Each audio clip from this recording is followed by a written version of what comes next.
নমস্কার বন্ধুরা, আমার চ্যানেলে আপনাদের স্বাগত। তো আজকে আমি নিয়ে এসেছি নিরামিষ কুমড়োর রেসিপি। কুমড়ো তো অনেক রকম করে খেয়েছেন, একবার এইভাবে নিরামিষ কুমড়ো রান্না করে দেখবেন। গরম ভাতের সাথে আর কোনো কিছুর প্রয়োজন নেই। তো চলুন দেখে নেওয়া যাক আমি কিভাবে এই নিরামিষ কুমড়ো রান্না করি। এখানে আমি পাঁচ ফোড়নগুলোকে ভেজে নিচ্ছি। শুকনো খোলায় পাঁচফোড়ন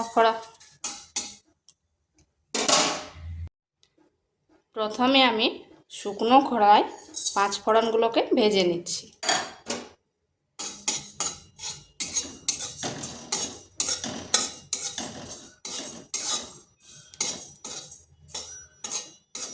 এগুলো ভেজে করে ঠান্ডা করে গুঁড়ো করে নেব।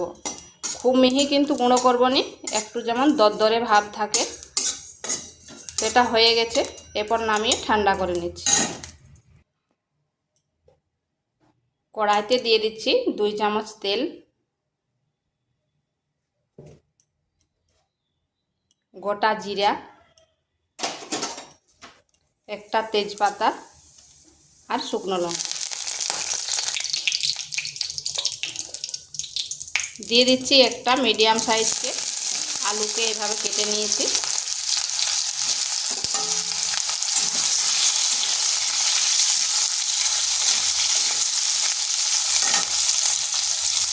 পরিমাণ মতো লবণ। এরপর আলুটা হালকা একটু ভেজে নেব।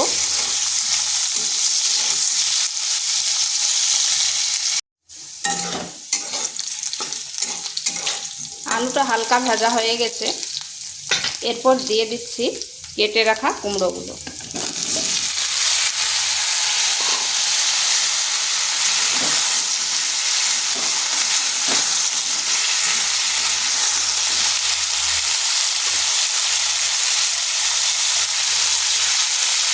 দিচ্ছি পরিমাণ মতো লবণ আর হলুদ।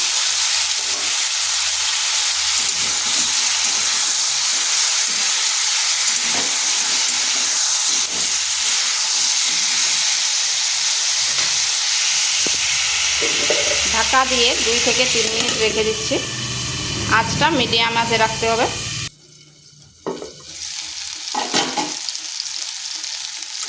এটা ঢাকাটা তুলে মাঝখানে একবার নেড়ে দিয়েছিলাম। এটাকে কিন্তু এইভাবে কষে কষেই রান্না করতে হবে, তাতে টেস্টটা বেড়ে যাবে।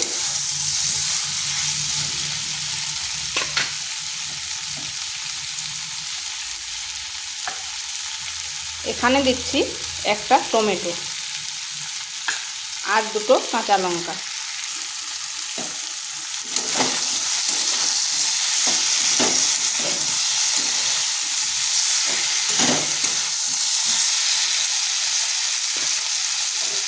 দিয়ে দিচ্ছি সামান্য পরিমাণ চিনি, তাতে এর ব্যালেন্সটা ঠিক থাকবে। কাশ্মীরি লঙ্কার গুঁড়ো, ঝালটা অবশ্যই নিজেদের আন্দাজ করে দেবেন। আর দিচ্ছি চাট মশলা। যদি হাতের সামনে চাট মশলা না থাকে তাহলে নামাবার আগে একটু পাতিলেবুর রস দিয়ে দেবেন। এইভাবে এটাকে বেশ কিছুক্ষণ সময় ধরে কষে নিতে হবে।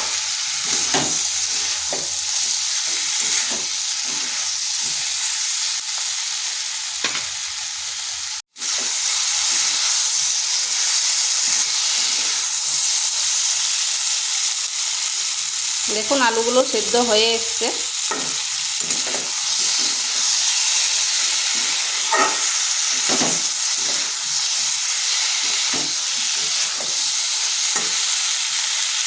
এখানে দিচ্ছি সামান্য একটু জল। আর এটা কোনো ঝোল করব নি, মাখো মাখো করব। যেহেতু আলুগুলো সেদ্ধ হয়ে এসছে, কুমড়াও সেদ্ধ হয়ে এসছে, তাই জলের পরিমাণটা সামান্য একটু দিলাম।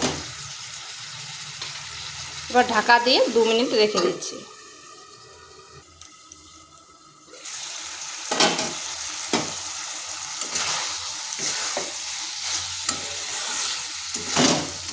এটা প্রায় হয়ে এসছে। এখানে দিয়ে দিচ্ছি ভাজা মশলাটা।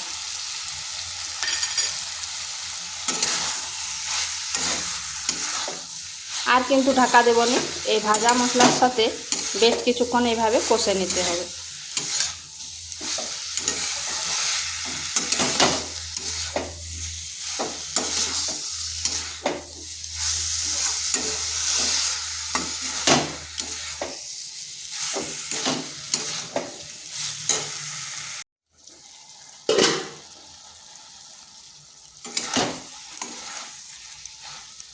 আর এটাকে এইভাবে কিন্তু কষে কষেই রান্না করতে হবে। তো বাড়িতে একবার এইভাবে করে দেখতে পারেন নিরামিষ কুমড়ো রেসিপি। এটা গরম ভাত, রুটি, পরোটা সবের সাথে কিন্তু দারুণ লাগে। আর খুব বেশি একটা সময়েরও প্রয়োজন হয়নি। তো ভিডিওটা ভালো লাগলে লাইক, শেয়ার, কমেন্ট অবশ্যই করবেন। আর নিত্য নতুন রেসিপি পাওয়ার জন্য চ্যানেলটিকে সাবস্ক্রাইব করবেন।